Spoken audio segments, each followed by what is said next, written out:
Alright, so for the second half of the bounce, to analyze this, what we want to do is find a way to substitute for t, and we know that by rearranging the y kinematic equation, we can solve for t, and we know that v naught y is equivalent to 1/2 v naught sine theta. And so what we do, we can take this over here and bring it over here.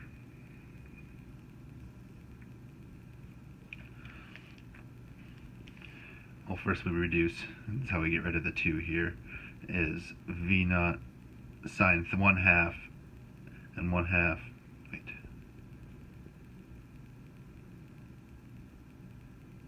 Yes, sorry, the 2 comes, this 2 reduces to that.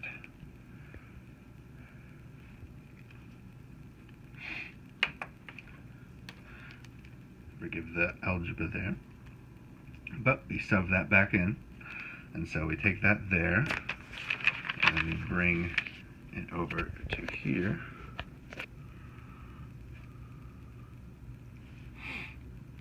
And rearrange, and we come back to the cosine theta times sine theta trig identity. And so we run that again, and we will of course get the same thing, which is 1/2 sine 2 theta.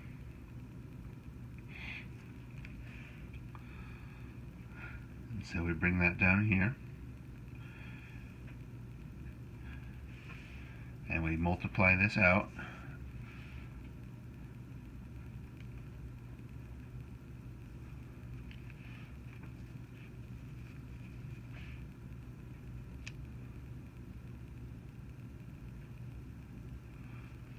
We want to do, we have our x final, or x2, whichever you want to label it, and then what we want to do is we want to bring our x1, which we know to be v naught squared over gravity times sine 2 theta, and replace that, and so we have an addition problem here. And so we just add these together, which actually is, so to get this 5/4, you see it's, sorry, very hard to write, and 1 times, and then we've got 1/4, and so we end up with 5/4 when we add those together. And also we can bring from the beginning, we know that v initial is the square root of d times gravity, so we can replace this and bring it back in here and use that to cancel some signs. And then we can cancel gravity as well. We can cancel g and d. So cross these out. Didn't want to do that too hard. And cancel it all the way down until we get 4/5 equals sine of 2 theta.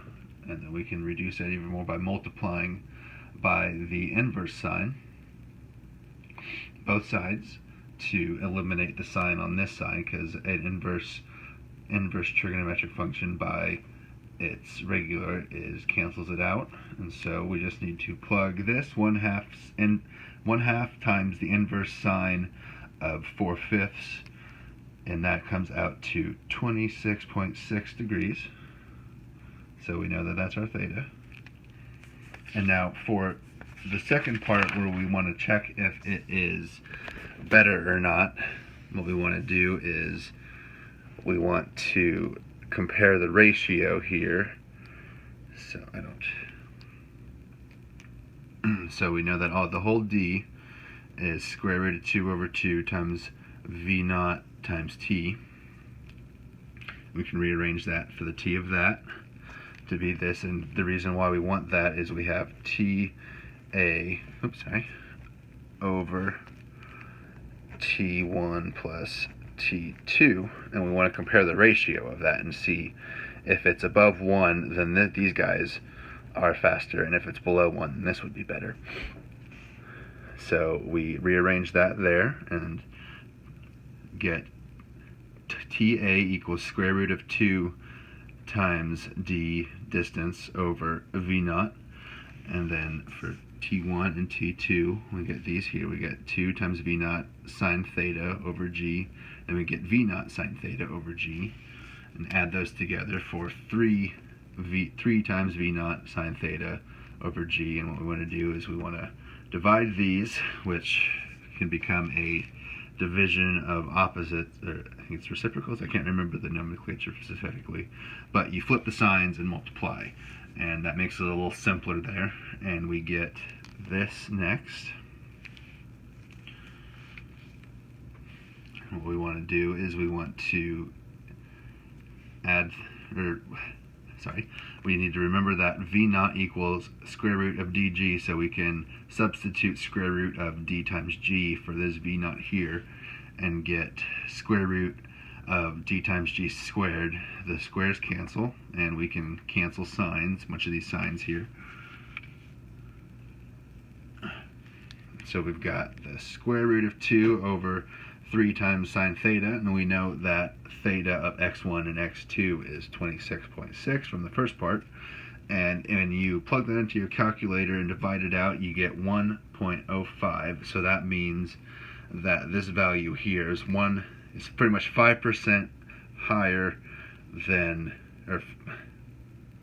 sorry, I messed that up. But we know that the bottom is 5% faster than the fly ball. Thank you for coming to my TED Talk.